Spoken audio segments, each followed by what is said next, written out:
Hi everyone. आज हम देखेंगे क्लास 9 का सीबीएसई का chapter atoms and molecules. Okay, so पहले साइंस का सब्जेक्ट स्टार्ट करने से पहले, क्योंकि साइंस में मेनली सारे फॉरेनर्स का नेम है, तो हमारा ये है कि पहले हम देखते हैं कि जो एटम्स एंड मॉलिक्यूल्स है उसमें इंडियन साइंटिस्ट या यूँ बोलो तो फिलोसोफर्स का कौन कौन से मेन रोल थे। तो पहला जो नाम आता है वो आता है महर्षि कन्नड़ का। ठीक, यही आदमी थे जिन्होंने मैटर्स को, जो मैटर्स होते हैं, मैटर्स को इन्होंने पदार्थ बोला था।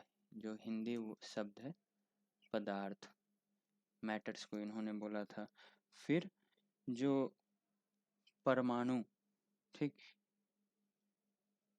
परमाणु मीन्स जो स्मॉलेस्ट पार्टिकल जो होता है, ठीक, उसको इन्होंने परमाणु बोला था, दैट इज एटम,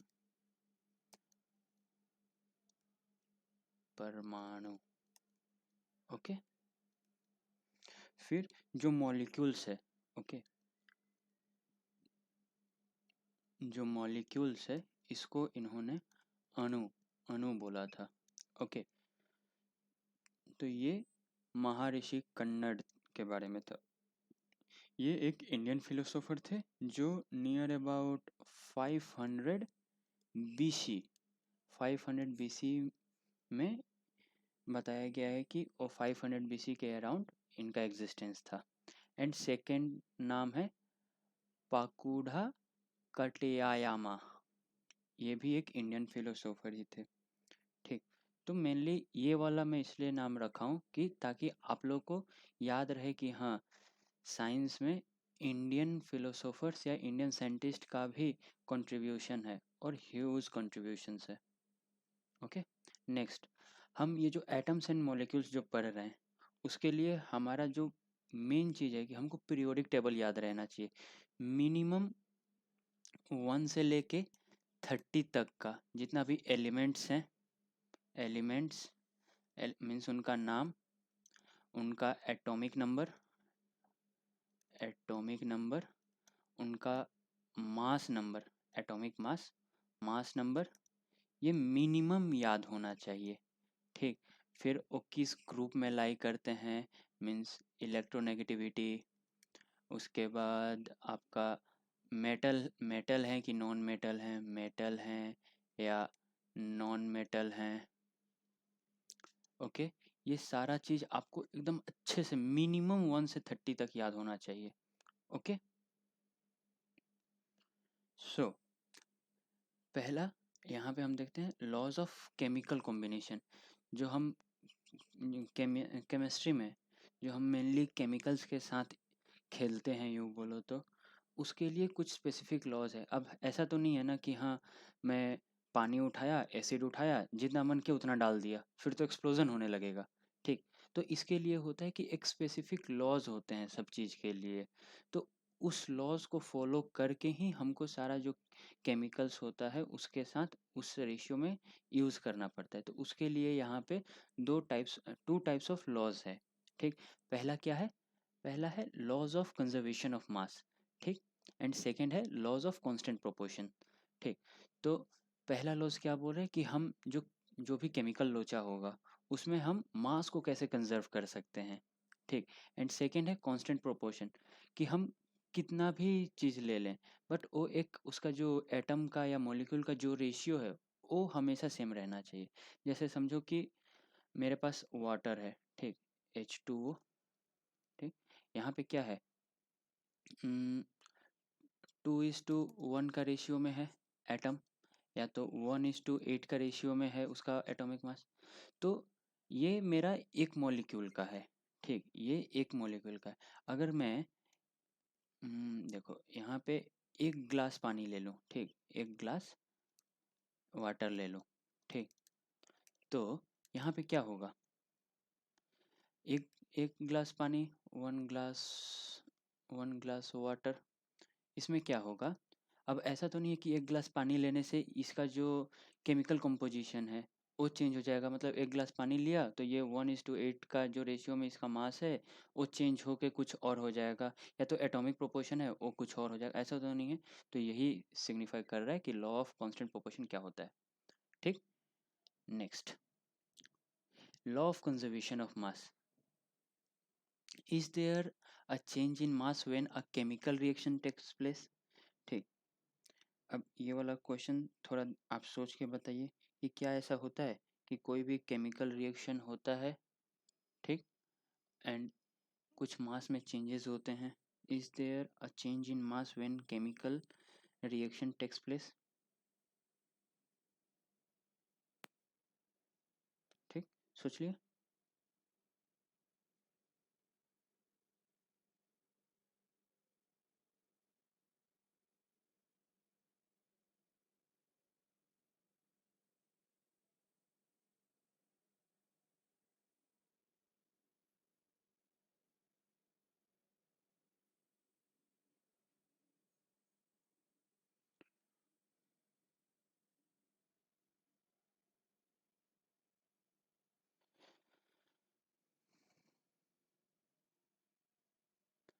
ओके, तो सोच लिए। देखिए, ये अब क्या बोलता है, law of conservation of mass states that mass can neither be created nor destroyed in a chemical reaction। ठीक, इसका जैसे देखिए, एक हम एक्सपेरिमेंट करते हैं कि हम एक फ्लास्क लेते हैं, ठीक, उसको फ्लास्क लेते हैं,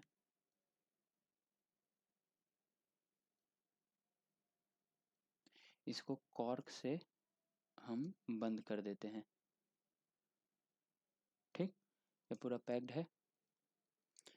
अब फ्लास्क में क्या रहेगा,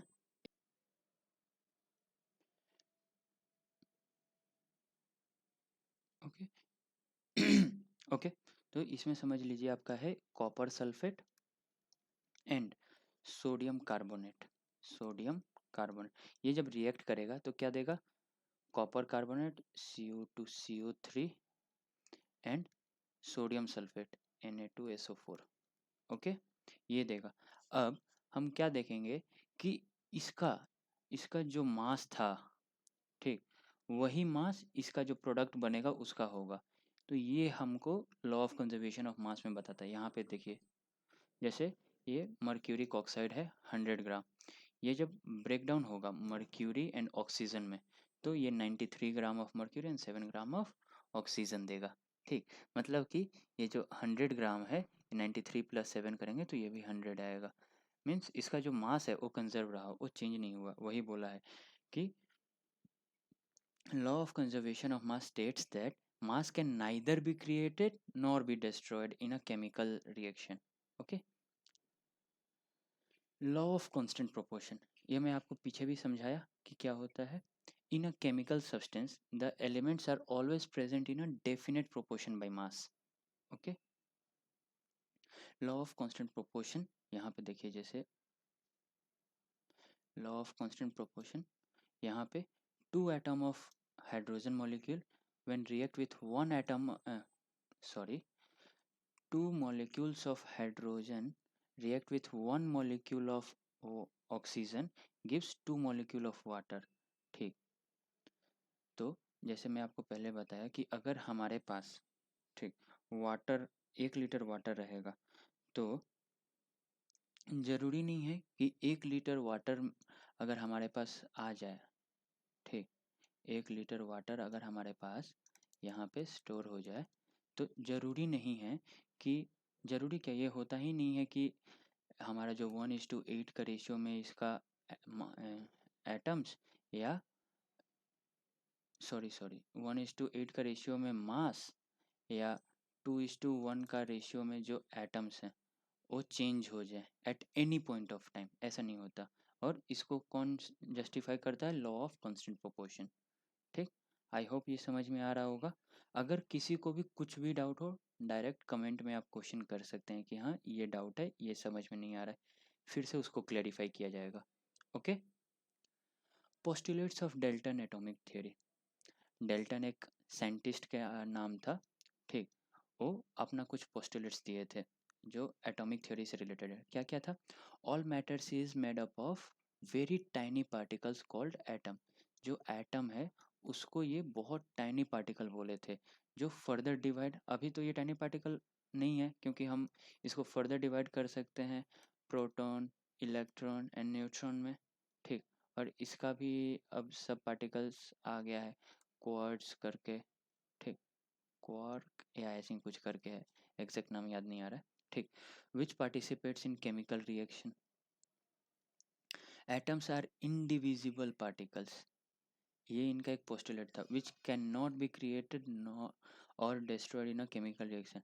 ये जो इनडिविजिबल है, इट इज डिविजिबल, ठीक, क्योंकि ये प्रोटॉन, इलेक्ट्रॉन एंड न्यूट्रॉन में डिवाइड हो सकता है further. Atoms of a given element are identical in mass and chemical properties, ठीक। जो भी एटम्स होंगे, ठीक, atoms of a given element means एक पर्टिकुलर एलिमेंट के जो भी एटम्स होंगे वो हमेशा आइडेंटिकल होंगे मास एंड केमिकल प्रॉपर्टीज में। जैसे हमारा जो ऑक्सीजन होता है वो हमेशा मॉलिक्यूल के फॉर्म में रहता है, ठीक, O2 हम बोलते हैं। तो इसका जो एटम होगा, ठीक, जो एटम होगा इसका जो आपका मास रहेगा एंड केमिकल प्रॉपर्टीज रहेगा हमेशा आइडेंटिकल रहेगा एक दूसरे से, ठीक, ये बोल रहा है। उसके बाद atoms combine in ratio of small whole numbers to form compound, ठीक। जैसे एटम्स, ये ऑक्सीजन का दो एटम एक पर्टिकुलर रेशियो में कंबाइन होके मॉलिक्यूल बनता है, ये एक ही एलिमेंट का हुआ। अगर दो अलग अलग एलिमेंट का ले लें, ठीक, तो nitrogen nitrogen plus oxygen give ammonia, ठीक। ऐसे भी होता है कि 1 molecule of nitrogen, 3 molecule of hydrogen combines to give 2 molecules of ammonia. The relative number and kinds of atom are constant in a given compound, ठीक, ये भी एक पोस्टुलेट था। चलो अब क्वेश्चंस करते हैं, ठीक, ताकि और भी आपका कॉन्सेप्ट क्लियर हो। इन अ रिएक्शन, ध्यान से क्वेश्चन पढ़ना, in a reaction 5.3 gram of sodium carbonate, okay, 5.3 gram of sodium carbonate reacted with 6 gram of acetic acid. The products were 2.2 gram of carbon dioxide, 0.9 gram of water and 8.2 gram of sodium, ठीक, sorry ये क्यों नहीं होगा, sodium acetate, ठीक। So that these observations are in agreement with laws of conservation of mass। हमको ये देखना है कि ये laws of conservation of mass को सेटिस्फाई करता है कि नहीं, ठीक। तो देखो हम इसका केमिकल, पहले एक बार आप अपने से ट्राई करके देखिए कि laws of conservation of mass क्या था, कि जो भी एटम्स है या मासेस हैं, मास या atoms neither be created nor be destroyed, ठीक। तो उस रेफरेंस में एक बार करके देखिए, फिर हम आंसर करेंगे। वीडियो पॉज कर लीजिएगा, हम आंसर स्टार्ट कर रहे हैं, ठीक। तो सोडियम कार्बोनेट, ठीक, इसका फॉर्मूला क्या हो जाएगा, Na2CO3, sodium carbonate when react with acetic acid, acetic acid का फॉर्मूला क्या है, CH3COOH, okay. React with acetic acid give sodium acetate, sodium acetate का फॉर्मूला क्या है, CH3COONA प्लस, और क्या देगा, carbon dioxide CO2, water H2O, ठीक। अगर हम इसको बैलेंस करेंगे तो 2 2 सोडियम 2 हो गया, carbon 2 2 4 2 6, carbon 2 2 4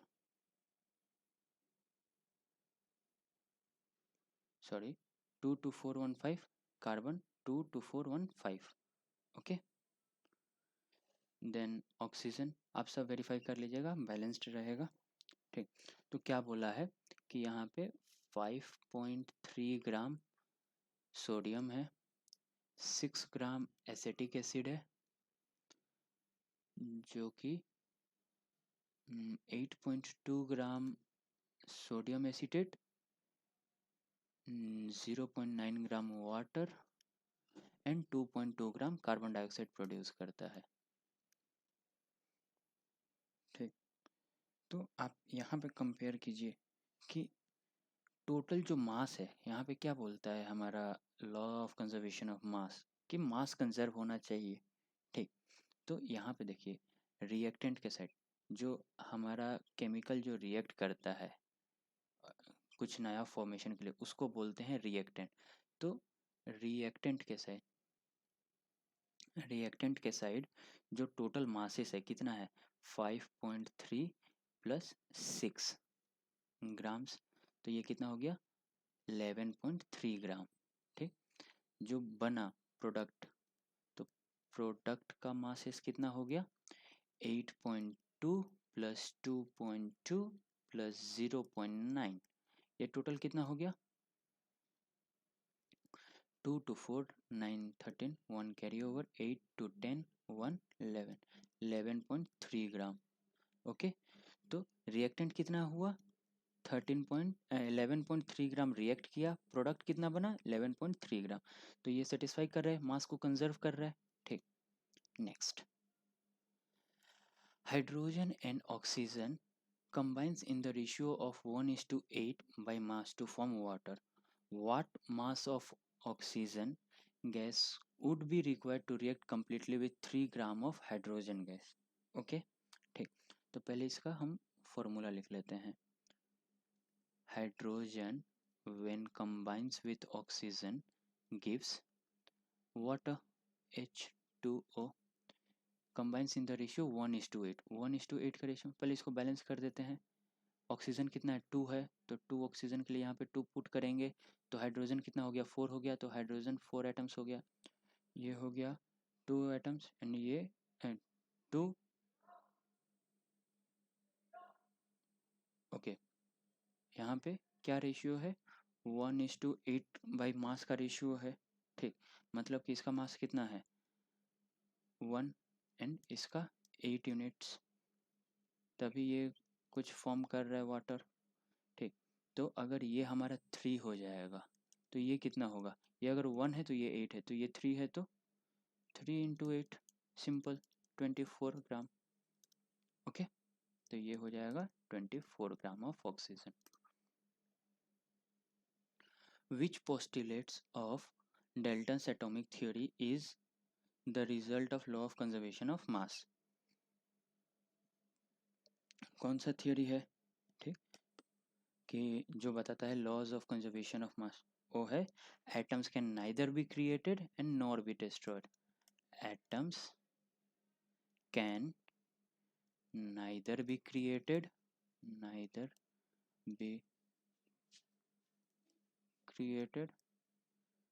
nor be destroyed। Okay, next question देखते हैं। Which postulate of Dalton's atomic theory can explain the law of definite proportion? कौन सा, तो जो देख लो यहाँ से एक बार यहाँ पे देख लो कौन सा है, कुछ आइडिया मिला? देखो ये 6th वाला, the relative number and kinds of atoms are constant in a given compound. Okay, ये कैसे, जैसे स्टार्टिंग से ही बताते आ रहा हूँ कि 1 लीटर वाटर में 1 लीटर, समझ गया, पोस्टुलेट नंबर 6 यहाँ पे डायरेक्ट लिख दे रहा हूँ, तुम लोग पढ़ना होगा पढ़ लेना। पोस्टुलेट 6 नंबर पोस्टुलेट, पानी जैसे देखो 1 लीटर वाटर हम लेते हैं, उसमें 1:8 का रेशियो में उसका मास रहेगा, या 2:1 का रेशियो में एटम्स रहेगा। तो अगर 1 लीटर वाटर हम ले लेंगे, उसमें से अगर 1 कप अलग पानी निकाल देंगे, तो उसका ये जो रेशियो है वो चेंज नहीं हो जाएगा, मीन्स वो एक फिक्स डेफिनेट प्रोपोर्शन के लिए है। ठीक, अब ये क्या होता है atoms, what is an atom and उसका साइज के बारे में डिस्कस करेंगे। ठीक, तो एटम क्या है, एटम एक fundamental building block of matter होता है। जैसे कि एग्जांपल लेते हैं कि हम एक घर बना रहे हैं, ठीक, हम एक घर बना रहे हैं। देखो मैं एक सुंदर सा घर बनाता हूँ। घर बन के रेडी हो गया? नहीं हुआ? ओके, अब बन गया। इसका खिड़की, दरवाज़ा, खिड़की भी बना देता हूँ, ठीक। ये देखो ये घर बन गया। अब ये जो घर बनता है इसका बिल्डिंग ब्लॉक, इसका मतलब ये कैसे घर कैसे बनता है? तो जो हम ईंट होता है, ईंट, cement, that is brick, cement, Sands, ये सब मिला के बनाते हैं। तो जो स्मॉल स्मॉल जो एक मीन्स यूज़ करते हैं पार्टिकल्स या कुछ भी बोल सकते हैं उसको, जो जैसे ब्रिक्स हुआ, सैंड हुआ, सीमेंट हुआ, एग्रीगेट्स हुआ, तो ये सब जो स्मॉल स्मॉल थिंग्स हम जो यूज़ कर रहे हैं, जो फंडामेंटल बेसिक चीज़ है एक घर बनाने के लिए, उसको बोलते हैं वो घर का मीन्स वो घर का बिल्डिंग ब्लॉक जो मशीन यूज़ करता है। तो वैसे ही हर एक एटम एटम जो होता है वो एक मैटर का, हर एक मैटर का बिल्डिंग ब्लॉक होता है। जैसे ये जो लैपटॉप का स्क्रीन है, ठीक, ये भी एक ये जो बना है इसका भी पीछे एक मैटर, ये जो मैटर है इसका एटम होगा। हमारा जो स्कूल का बोर्ड होता है उसके पीछे भी वो जो मैटर है उसके पीछे भी एटम्स होता है। हमारे पास फ़ोन है उसके पीछे भी एटम्स रहते हैं, ठीक। तो एटम्स क्या है? Fundamental building blocks of matter होता है। Fundamental fundamental building block of matter. Okay, atoms are the smallest unit of matter that can still retain the property of specific atoms elements, sorry। जैसे कि देखो ये वाला मैं इजी वे में समझा देता हूँ। एक ऑक्सीजन का मॉलिक्यूल हुआ, ठीक, तो इसका एटम क्या है? ऑक्सीजन एटम, ठीक, ऑक्सीजन एटम। तो ये जो स्मॉलेस्ट यूनिट ऑफ मैटर जो होता है, ठीक, वो जो इसका ऑक्सीजन का जो प्रॉपर्टीज होगा, ठीक, वो ये रिटेन कर सकता है, ठीक। अब साइज, ठीक, अगर हम एटम्स के बारे में और भी डिस्कशन करें तो उसका कंपोजिशन क्या क्या होता है, जैसे प्रोटॉन, इलेक्ट्रॉन, न्यूट्रॉन, फिर उसका स्ट्रक्चर क्या हो, तो एक एटम जैसे हुआ, ये न्यूक्लियस हुआ और इसके अराउंड इलेक्ट्रॉन्स ऑर्बिट में रिवॉल्व करते हैं, ठीक, तो ये उसका स्ट्रक्चर हो गया, ठीक। अब साइज़ क्या होता है? तो जो एटम होता है उसका साइज़ इनक्रेडिबली बहुत स्मॉल होता है। जैसे हम नैनोमीटर या पिकोमीटर का फॉर्म में नैनोमीटर या पिकोमीटर का फॉर्म में, दैट इज 10⁻9 -9 मीटर या 10⁻⁻12 मीटर का फॉर्म में इसको मेज़र करते हैं, ठीक, इतना। ओके, अब नेक्स्ट नेमिंग कन्वेंशंस, ठीक। अब ये नेमिंग कन्वेंशन क्या होता है? जो अभी मॉडर्न टाइम है तो हर एक एलिमेंट का पर्टिकुलरली कुछ नाम होता है, ठीक, और उसको कौन देखता है या कोई भी कंपाउंड बनता है तो उसका एक पर्टिकुलर नेम रहता है। जैसे कॉपर हुआ, ठीक, तो इसका जो सिंबल है क्या है? Cu, दैट इज क्यूप्रस या साइप्रस बोल सकते हैं। फिर सोडियम हुआ, सोडियम हुआ, इसका क्या है symbol? Na, that is natrium. Hydrogen हुआ, इसका क्या है? H। तो ये जो नेमिंग कन्वेंशन है ये कौन देता है? वो देता है IUPAC, PAC, that is international union of pure and applied chemistry. ये एक ऑर्गेनाइजेशन है जो ये सब के बारे में ध्यान रखता है। एक बार इसका डेफिनेशन पढ़ लेते हैं। IUPAC, that is International Union of Pure and Applied Chemistry, is an international scientific organization which approves names of elements, symbols and units. Okay, समझ गया? ओके, तो अब हम देखेंगे एटॉमिक मास। अब ये एटॉमिक मास क्या होता है, जैसे कि हम बोलें कि आप एज अ इंडिविजुअल, ठीक, जैसे राम ले लो, ठीक, हम एकदम नॉर्मल वे में पढ़ेंगे, राम ले लो। तो राम को अगर हम देखते हैं तो इसका कुछ, ये भी एक मैटर है, राम भी एक मैटर है, ठीक, तो इसका अपना कुछ एक वेट होगा या यूं बोलो तो मास होगा, ठीक। वैसे ही अगर हम पेन देखें, पेन, तो इसका भी कुछ अपना मास होगा, ठीक। वैसे ही एक एटम जो होता है, एक एटम होता है, उसका भी एक अपना मास होता है, ठीक।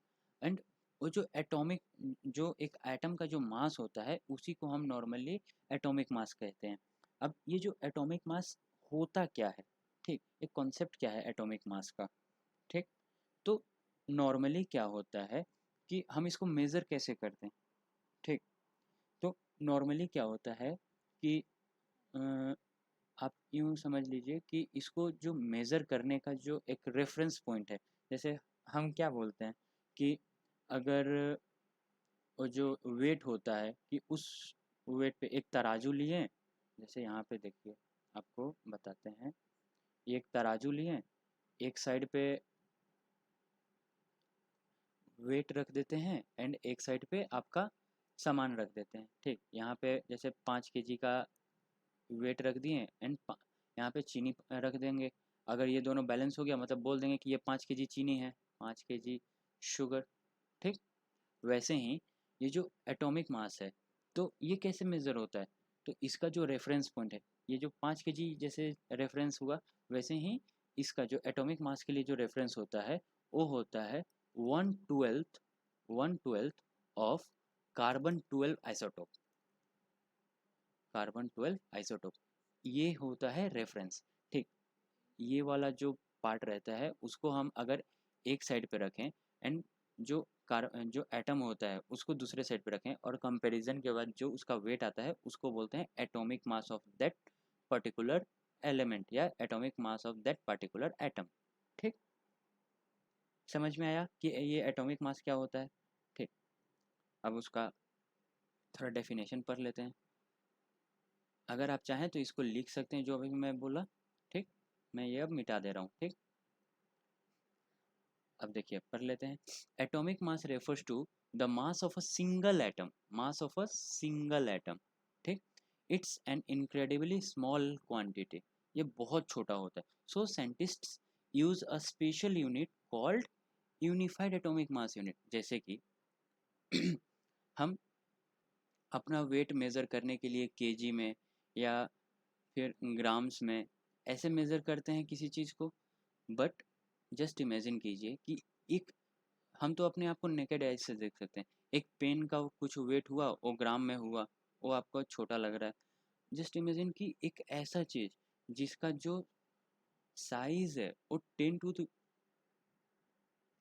एक्सक्यूज मी, हाँ, एक ऐसा चीज़ जिसका जो साइज है वो आपका 10⁻⁻⁹, 10⁻⁻12, इतना छोटा है, इतना छोटा है कि आप उसको अपने आँखों से देख तक नहीं सकते हैं।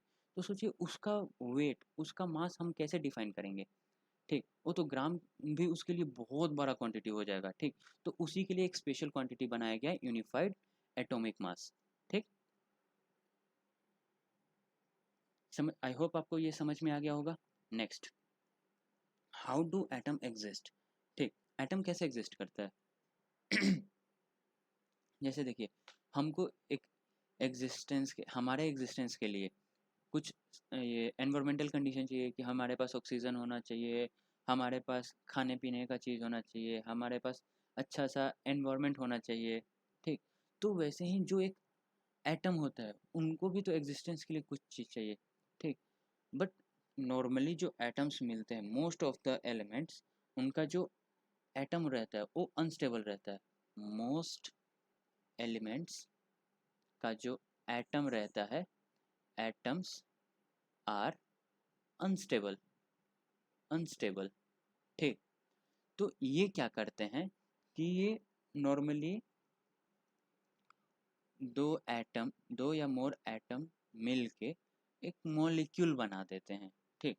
अब जो मॉलिक्यूल बना लेंगे तो मॉलिक्यूल क्या होता है कि जो एटम के कंपैरिजन में, जो एटम हुआ इसके कंपैरिजन में ये जो मॉलिक्यूल है वो ज़्यादा स्टेबल रहता है। ठीक, इसीलिए जो एटम्स जो रहते हैं वो हमेशा मॉलिक्यूल के फॉर्म में ही एग्जिस्ट करते हैं ताकि वो स्टेबल रहें, क्योंकि हम हर किसी को जीने के लिए एक स्टेबिलिटी चाहिए। वैसे ही एटम्स जो एलिमेंट्स रहते हैं वो हमेशा मॉलिक्यूल के फॉर्म में एग्जिस्ट करते हैं। ठीक, क्योंकि एटम के फॉर्म में वो अनस्टेबल रहते हैं। ठीक, व्हाट इज मॉलिक्यूल? अब ये मॉलिक्यूल क्या होता है? तो molecule is generally a group of two atoms, two or more atoms बोल सकते हैं। ठीक, अब ये मॉलिक्यूल्स क्या होता है, जैसे कि हम देख लो, एक हम बोलते हैं ऑक्सीजन मॉलिक्यूल। ठीक, इसका मतलब क्या हुआ कि दो ऑक्सीजन एटम मिलके ऑक्सीजन का मॉलिक्यूल बना है। अब ये जो दो ऑक्सीजन एटम है वो कैसे मिले?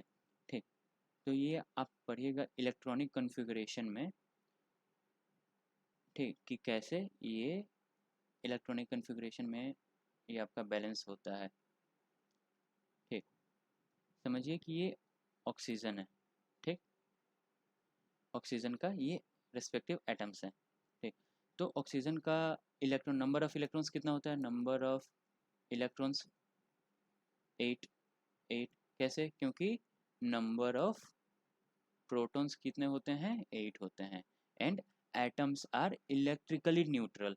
ठीक, atoms are always electrically neutral, इसीलिए number of protons is equals to number of electrons. ठीक, तो नंबर ऑफ इलेक्ट्रॉन्स 8 हैं। तो जो हम इलेक्ट्रॉनिक कन्फिग्रेशन करते हैं, जो नील बोर्स फॉर्मूला होता है 2n², ये एक्स्ट्रा नॉलेज है, आप रख सकते हैं अपने पास। जो n होता है वो नंबर ऑफ सेल्स डिनोट करता है, एनर्जी सेल। ये जो 1 है, ये 2 है, तो ये नंबर ऑफ सेल्स हुआ। तो n इज इक्वल्स टू 1 2 3 ऐसे सो ऑन जाता है। ठीक, तो अगर 1 हुआ तो 2n² कितना हो जाएगा? 2। अगर 2 होता है तो 8, ऐसे ही। तो पहला वाला एलिमेंट में हम कितना इलेक्ट्रॉन डाल सकते हैं? 2। ठीक, चलो 2 डाल दिए। अब इलेक्ट्रॉन कितना था इसका? टोटल 8 था। अब कितना बचा? 2 डाल दिए तो 6 बचा। यहाँ पे भी 2 डाल देते हैं, इसका भी 6 बचा। ठीक, अब बाहर वाले के लिए कितना चाहिए? हमको कितना चाहिए? 8 चाहिए। और कितना अवेलेबल है? 6 अवेलेबल है। तो 6 का 6 यहाँ पे डाल देंगे, क्योंकि हमारे पास वैकेंसी ज़्यादा है, अवेलेबिलिटी कम है। ठीक, यहाँ पे भी सेम केस होगा। अब क्या, इसको ऑक्टेट, जो मतलब 8 का 8 पूरा करने के लिए और कितना चाहिए? 2 इलेक्ट्रॉन्स और चाहिए। तो ये क्या करेगा, यहाँ से ये दोनों साथ में मिल जाएंगे। जैसे ये वाला ऑक्सीजन है, ये वाला ऑक्सीजन है। अब बोलेगा, अरे भाई, एक दूसरे से बोलेगा, अरे भाई मेरे पास तो 2 कम है। ये भी बोलेगा, अरे भाई वो तो मेरे पास भी 2 कम है। तो चलो एक काम करते हैं, दोनों जन आपस में मिल जाते हैं। ठीक, अब ये दोनों आपस में जब मिल जाएंगे तो क्या हो जाएगा? ये ऑक्टेट पूरा हो जाएगा। बाहर वाले में 1 2 3 4 5 6 7 8, मतलब कि ये देखो, इसको कलर चेंज कर देते हैं। ये देखो, ये वाला जो हुआ, ये वाला एक, एंड ये वाला एक। ठीक, ये दो अलग अलग एटम्स हैं एंड दोनों का ऑक्टेट पूरा हो गया। तो ये जब दोनों अपना स्टेबल कंडीशन में आ गए, क्योंकि इनका ऑक्टेट पूरा हो गया, अब ऑक्टेट पूरा होने के बाद ये स्टेबल हो गए। तो स्टेबल होने के बाद ये जो फॉर्म हुआ टोटल, ओवरऑल जो ये टोटल फॉर्म हुआ है, इसको बोलते हैं ऑक्सीजन मॉलिक्यूल। ठीक, समझ में आ गया? मॉलिक्यूल्स क्या होता है? नेक्स्ट, मॉलिक्यूल्स ऑफ एलिमेंट, जैसे अभी बात किए कि O2, ये ऑक्सीजन मॉलिक्यूल हो गया। तो ये इसमें क्या है? 2 ऑक्सीजन का ही एटम्स यूज हुआ है। ठीक, एटम्स, यहाँ पे H2 हो गया। यहाँ पे क्या है? 2 हाइड्रोजन एलिमेंट्स, सेम एलिमेंट्स का ही 2 एटम्स यूज हुआ है, हाइड्रोजन एटम, हाइड्रोजन एटम। ठीक, वैसे ही N2, तो यहाँ पे भी 2 सेम नाइट्रोजन जो एलिमेंट है उसी का एटम्स यूज हुआ है। तो ये बोलते हैं मॉलिक्यूल ऑफ एलिमेंट, कि सेम जो एलिमेंट्स होते हैं उनका जो एटम होता है उसको लेके जो मॉलिक्यूल बनता है उसको बोलते हैं मॉलिक्यूल ऑफ एलिमेंट। अब ये मॉलिक्यूल ऑफ कंपाउंड्स क्या होते हैं? तो मॉलिक्यूल ऑफ कंपाउंड्स, जैसे कि वहाँ पे तो ये देखो हाइड्रोजन, ये वाला हाइड्रोजन बना, ये हाइड्रोजन का एटम लेके बना, ये वाला ऑक्सीजन का एटम लेके बना। लेकिन अगर मैं बोलूँ कि हाइड्रोजन और ऑक्सीजन दोनों का मैं एटम लेके कंबाइन कर दूँ, जैसे ये ऑक्सीजन हुआ, ठीक। अब इसका लास्ट वाला जैसे हम यहाँ पे पढ़े थे, ये वाला कि यहाँ पे 6 एटम्स आउटर मोस्ट एलिमेंट्स में रहते हैं, तो यहाँ पे 6 इलेक्ट्रॉन रहा, ठीक। एंड इसको मैं एक एक हाइड्रोजन का आउटर मोस्ट कितना 1 इलेक्ट्रॉन रहता है, ठीक। तो ये दोनों को मैं अगर साथ में जोड़ देता हूँ, ये दोनों को साथ में जोड़ देता हूँ, तो ये क्या हो गया 1 2 3 4 5 6 7 8। ऑक्सीजन का 8 हो गया, हाइड्रोजन का 2 चाहिए पहला वाले के लिए, तो 1 2 ये 2 हो गया, हाइड्रोजन का इधर भी 2 तो 2 हो गया। तो ये क्या बना, ऑक्सीजन और हाइड्रोजन को जो मिला दिए, ठीक। तो ये अब एक ही एलिमेंट का नहीं रहा, हाइड्रोजन हाइड्रोजन एक ही एलिमेंट है बट उसमें ऑक्सीजन भी है, ठीक। तो ये जो कंपाउंड बनता है, ये वाला जो मॉलिक्यूल जो बनता है, जिस एक्सक्यूज मी, ये वाला जो मॉलिक्यूल जो बनता है, जो दो या दो से ज़्यादा एलिमेंट्स का कंबाइन करके बनता है, ठीक, इसको बोलते हैं मॉलिक्यूल ऑफ कंपाउंड्स, ठीक। समझ गए। जैसे H2O, ये क्या हो गया, H2O पानी, फिर NH3 एमोनिया हो गया, फिर आपका CO2 carbon dioxide, CO2 carbon dioxide जो हम नॉर्मली एक्सहेल करते हैं, फिर आपका कार्बन मोनोऑक्साइड भी हो गया, ठीक। तो ये सब आपका हो गया मॉलिक्यूल्स ऑफ कंपाउंड। अब क्या आता है, व्हाट इज आयन, ठीक। तो आयन क्या होता है, आयन सॉरी, ठीक। आयन क्या होता है, what is ion, ion ions are the ions are the charged particles, ions are the charged particles, ठीक। अब ये चार्ज क्या होता है, जैसे देखिए हम हाइड्रोजन का एक एग्जांपल लेते हैं, हाइड्रोजन का आउटर मोस्ट सेल में कितना इलेक्ट्रॉन रहता है, एक ही ऑब्वियसली, क्योंकि हाइड्रोजन के पास एक इलेक्ट्रॉन है, एक प्रोटॉन है, ठीक। हाइड्रोजन के पास एक प्रोटॉन, एक इलेक्ट्रॉन, ठीक। अब देखिए यहाँ पे क्या होता है कि अगर मैं सोचे कि मेरा जो ये हाइड्रोजन का इलेक्ट्रॉन है, ठीक, ये मैं किसी को दे देना चाहता हूँ, ठीक। सोचिए कि मैं किसी को ये हाइड्रोजन का जो एटम इलेक्ट्रॉन है वो मैं किसी को दे दे रहा हूँ, ठीक। तो यहाँ पे क्या होगा, जो न्यूक्लियस है यहाँ पे तो प्रोटॉन प्रेजेंट है, मतलब पॉजिटिव चार्ज प्रेजेंट है, ठीक। अभी पॉजिटिव और नेगेटिव दोनों है, इसलिए ये अभी न्यूट्रल है, क्योंकि हम पढ़े हैं एटम्स आर इलेक्ट्रिकली न्यूट्रल। यहाँ पे सोचिए कि यहाँ पे आयन है, सॉरी प्रोटॉन है जिसका पॉजिटिव चार्ज है, उसको बैलेंस करने के लिए इलेक्ट्रॉन है जो नेगेटिव चार्ज है, दोनों बैलेंस कर रहा है। बट सोचिए कि एक ऐसा केस या ऐसा सर्कमस्टेंसेस हुआ जहाँ पे मैं इलेक्ट्रॉन को फोर्सफुली बाहर कर दे रहा हूँ, ठीक। तो यहाँ पे क्या होगा, नेगेटिव मीन्स नेगेटिव साइन गया, दैट इज नेगेटिव चार्ज गया, तो क्या बच गया, सिर्फ पॉजिटिव चार्ज। तो यहाँ पे बोलते हैं कि दीज आर, जब जब इलेक्ट्रॉन, ध्यान रखिए जब इलेक्ट्रॉन रिमूव कर देंगे, मीन्स नेगेटिव चार्ज जब आप रिमूव कर दीजिएगा तो आपके पास क्या बचेगा, पॉजिटिविटी, ठीक। वो आपका माइंडसेट के साथ भी होता है कि आप जब आपके दिमाग में एकदम नेगेटिविटी भर गया है, तो आप जब नेगेटिविटी निकाल दीजिएगा तो आपके दिमाग में क्या बचे रहेगा, पॉजिटिविटी बचे रहेगा। वैसे ही हाइड्रोजन के पास से जब नेगेटिविटी निकल गया तो इसके लिए प्रॉब्लम हो जाएगा, क्योंकि ये तो ये क्या बोलते हैं, अनस्टेबल हो गया, इलेक्ट्रिकली न्यूट्रल पहले था, अब न्यूट्रल नहीं रहा, तो ये एक आयन बना दिया, ठीक। ये चार्ज पार्टिकल, इस पे कुछ चार्ज आ गए, क्योंकि यहाँ से जब इलेक्ट्रॉन हट गया तो पॉजिटिव चार्ज आ गए, अगर इलेक्ट्रॉन एक एक्स्ट्रा आ जाता तो नेगेटिव चार्ज आता है। अब हमेशा याद रखिएगा, सिर्फ इलेक्ट्रॉन का ही आना जाने की वजह से ये चार्ज आते हैं, क्योंकि जो प्रोटॉन होता है वो हमेशा न्यूक्लियस में रहता है, ठीक। एंड न्यूक्लियस को आप कभी भी ऑल्टर नहीं कर सकते, ठीक। तो अब यहाँ पे देखिए ये चार्ज कैसे होता है वो आप समझ गए। अब चार्ज भी दो टाइप्स के होते हैं, ठीक, एक कैटायंस दूसरा एनायंस। कैटायंस क्या होते हैं, जो positively charge particles, positively charged particles, positively charge particles को बोलते हैं कैटायंस, जैसे कि H+, Na+, Mg2+, ये सब क्या हो गए? Positively charge particles. Then anions, anions क्या हो गए? Anions are the negatively charge particles, anions क्या हो गए? Negatively charged. ठीक, जैसे कि क्लोरीन हो गया, फिर आपका ऑक्सीजन हो गया। ठीक, तो ये सब नेगेटिवली चार्ज पार्टिकल्स हैं। ठीक, आई होप आपको ये समझ में आ गया होगा।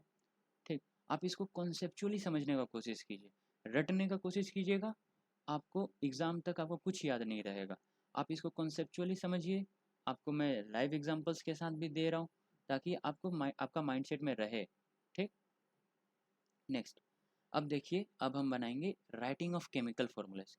ठीक, कैसे केमिकल फॉर्मूले बनाया जाता है। ठीक, सोडियम ऑक्सीजन, अब देखिए ये जो कैटायंस है और एनायंस है, ठीक, तो हर एक एलिमेंट का होता है।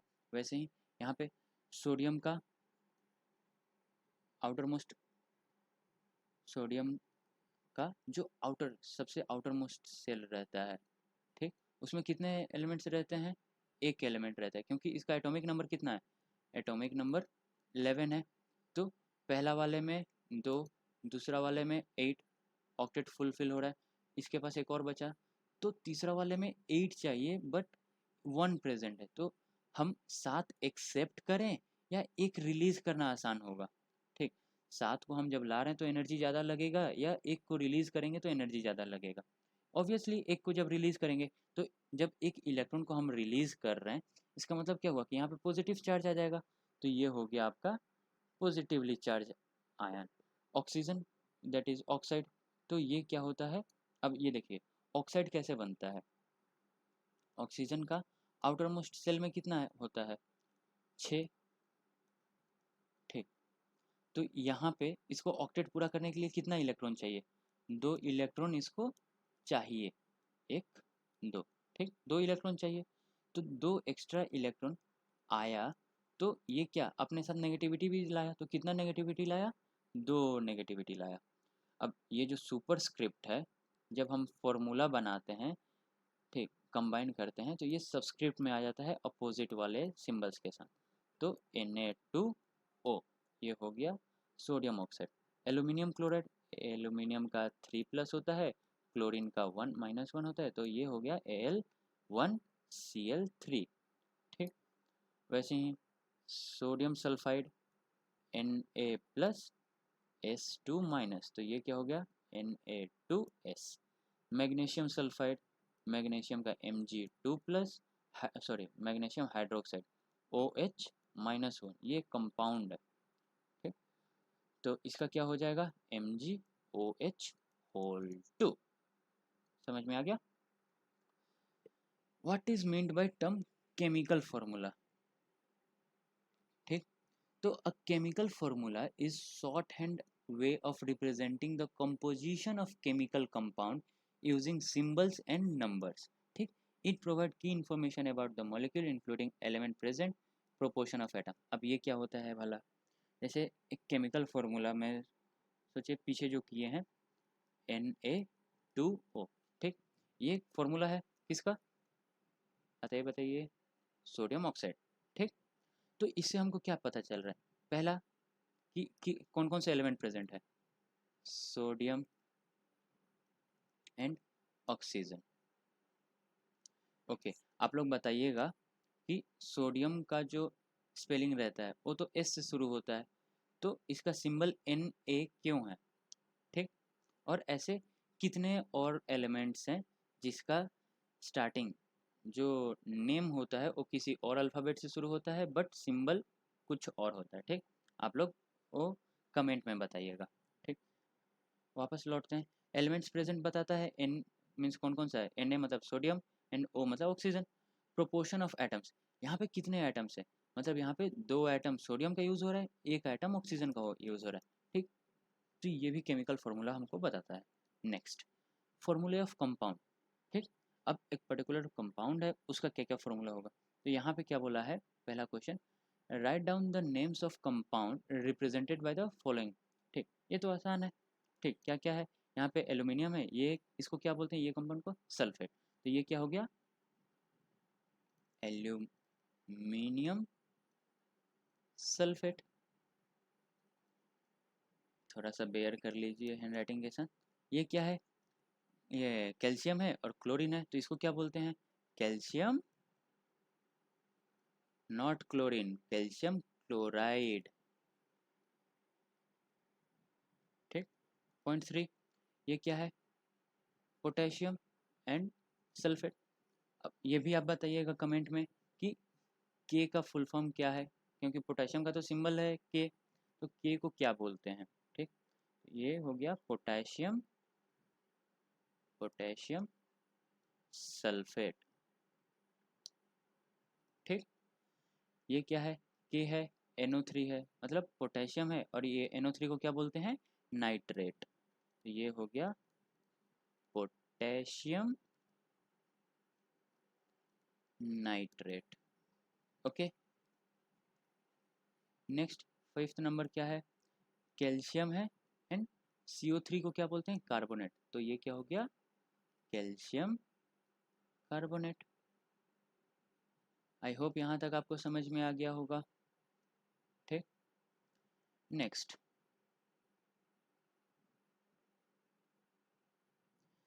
How many atoms are present in H2S molecule and PO4 3- ion. हमको एक मॉलिक्यूल दिया है और एक आयन दिया है, बोला है कि उसके अंदर कितना एटम्स है। H2S मॉलिक्यूल है, ठीक, H2S मॉलिक्यूल है, तो इसके अंदर कितने एटम है? हाइड्रोजन का कितना एटम है? H2 ये जो है ये मॉलिक्यूल है, H2 हाइड्रोजन का मॉलिक्यूल, तो इसमें एटम कितने हैं? 2 × 1। ठीक, प्लस सल्फर का कितना है? एक सल्फर है एंड उसका कितना मॉलिक्यूल है? एक है, तो 2 + 1 दैट इज 3। नंबर 2, यहाँ पे आयन है PO4 3-।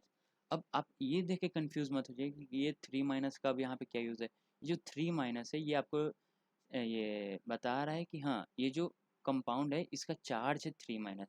ठीक, बट हमको एटम निकालना है, तो फॉस्फेरस का कितना एटम है? एक है। ऑक्सीजन का कितना एटम है? प्लस ऑक्सीजन का 4 × ऑक्सीजन। ठीक, एंड ये फॉस्फेरस, तो 1 + 4 that is 5 atoms, 3 atoms. Okay, I hope ये आपको समझ में आ गया होगा। Next, calculate the molecular masses of H2। H2 का क्या होता है? H2, देखिए यहाँ से मैं आपको H2Cl2 ये कर दूंगा, एंड यहाँ पे C2H6 एंड NH3, ये 4 मैं कर रहा हूँ, बाकी का आपको खुद करना है। ठीक, अगर नहीं होता है तो आप कमेंट कर दीजिएगा, मैं इसका आंसर आपको प्रोवाइड कर दूँगा। H2, इसका मोलिकुलर मास। अब मोलिकुलर मास क्या होता है? एक एटम का मास होता है। ठीक, यहाँ पे कितने एटम हैं? 2 हैं, और एक एटम हाइड्रोजन का कितना मास होता है? 1 होता है, 1 यूनिट। ठीक, ये कितना हो गया? 2 यूनिट। ठीक, 2U that is unified atomic mass unit. ठीक, यहाँ पे फिर क्लोरीन, आपको स्टार्टिंग में ही बोला था पीरियोडिक टेबल में कि याद कर लीजिएगा। ठीक, क्या क्या याद करना है? नेम, एटॉम, पहले तो name and symbols, atomic number, mass number, ठीक, इलेक्ट्रोनेगेटिविटी, ये सब चीज़ याद कर लीजिएगा। क्लोरीन कितना एटम्स है? 2 एटम्स है।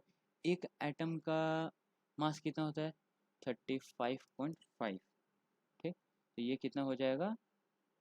आपका 71, हाँ 35 70 71, हाँ। ठीक, नेक्स्ट C2H6, यहाँ पे कार्बन के कितने आइटम्स हैं? 2, तो उसका मास कितना है? 12, कार्बन का 12 होता है ना, हाँ 12, प्लस 2 इंटू हाइड्रोजन का कितना, सॉरी 6 इंटू हाइड्रोजन का कितना? 1, तो 12 प्लस 12 2 ज़ा 24 प्लस 6 30। ठीक, वैसे ही NH3, NH3 नाइट्रोजन का 1 into nitrogen 14 plus hydrogen 1 3 into hydrogen का 1, तो ये कितना हो गया? 14 + 3 दैट इज 17। ठीक, बाकी का आपके लिए होमवर्क रहा। याद से होमवर्क करके कमेंट में आप आंसर लिख सकते हैं, ठीक। Next, calculate the formula unit masses of zinc oxide, ठीक। इसको क्या बोलते हैं, जिंक ऑक्साइड। ये क्या है, सोडियम ऑक्साइड। ये क्या है, पोटेशियम कार्बन। ये सब का हमको क्या निकालना है, फॉर्मूला यूनिट, ठीक। तो जिंक ऑक्साइड, जिंक का क्या है 65 यूनिट्स है। ऑक्सीजन का मास कितना है 16 यूनिट है। तो ये टोटल कितना हो जाएगा 81 यूनिट्स हो जाएंगे। 81 यूनिट ना, 6 + 5 1 कैरी ओवर 61718, ठीक है। यहाँ पे सोडियम ऑक्साइड हो गया। सोडियम का कितना हो गया, 2 एटम है, एक एटम का मास कितना है 23 यूनिट है, प्लस ऑक्सीजन का मास 1 यूनिट है। ऑक्सीजन एक एटम है एंड उसका मास 16 हो गया। तो 46 + 16 यही होगा ना, हाँ 52 62 यूनिट्स, ठीक। पोटेशियम कार्बोनेट, पोटेशियम कार्बोनेट का आप करके होमवर्क में बताइए, ठीक। क्योंकि अगर होमवर्क आप प्रैक्टिस नहीं कीजिएगा तो फिर इसका फ़ायदा क्या है, आप चुपचाप सुन रहे हैं, ठीक। तो जितना हो सके उतना प्रैक्टिस कीजिए, ठीक।